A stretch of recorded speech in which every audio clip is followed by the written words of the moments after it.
तो गाइस, आज हम आपको ले चलेंगे कृष्ण भगवान की जन्मभूमि और वहाँ से आपको सीधा हाल बताएंगे कृष्ण और सुदामा का। शुरू करें। अब इस गरीबी का हाल आपको मैं समझाता रहा हूँ। स्वयं उस चीज़ के अंदर घुसे और देखें जी और समझ भी पैदा करें। कृष्ण जी कोई ऐसी नहीं थी जो हर कोई प्राप्त कर सकता था। जी, बहुत अच्छा वो बताया। इस लोक पर इसलिए आना चाहते थे, अत्याचार भ्रष्टाचार कंस का बढ़ गया था, इसलिए प्राप्त हुए।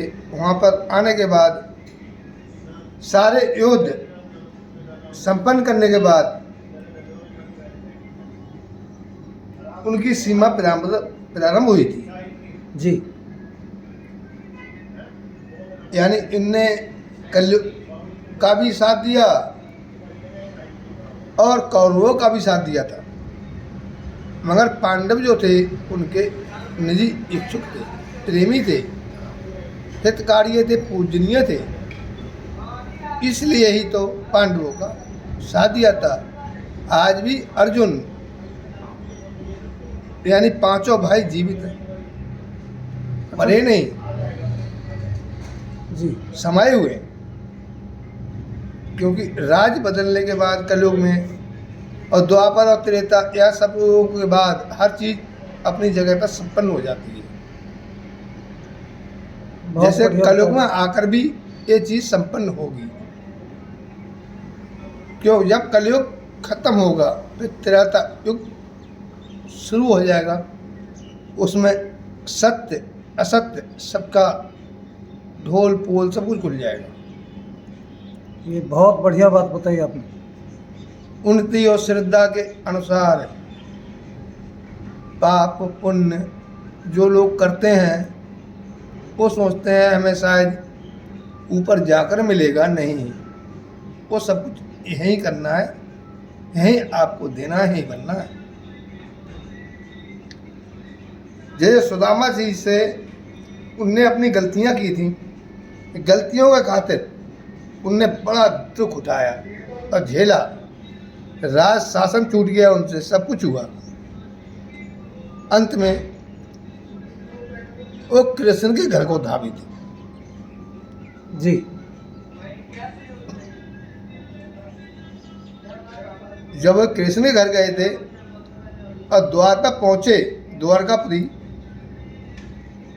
तब उनने अपनी जोहर लगाई, हे परमात्मा, किसी प्रकार से मेरे को दर्शन दीजिए, अब मुझसे गलती तो हो गई है।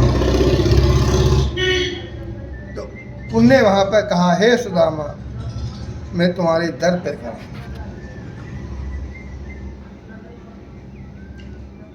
हे सुदामा, मैं तुम्हारे दर पर खड़ा हूं, कोई हो कृष्ण को मेरी दुआही सुना दो, आकर के मुझको गले से लगा लें। मगर वहाँ सुनने वाला कोई नहीं था।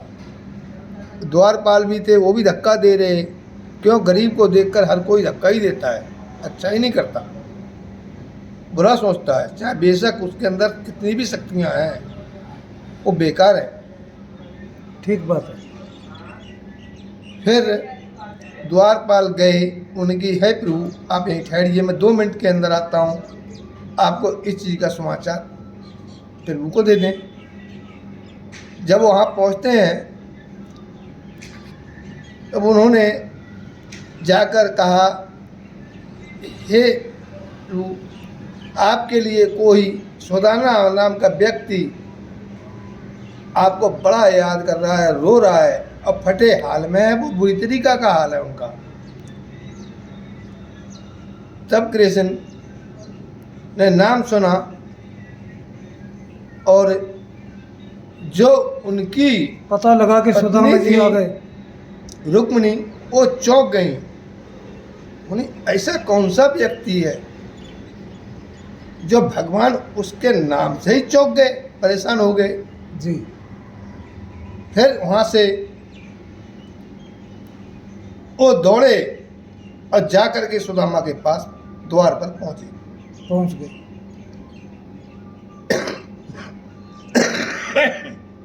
जब उनका सारा हाल चाल देखा तो बोले, हे सुदामा, ये तुम्हारी हालत कैसी हो रही है? ऐसे तो आप थे नहीं। बोले, प्रभु, बस कर्म का फल था जो हमें मिला है।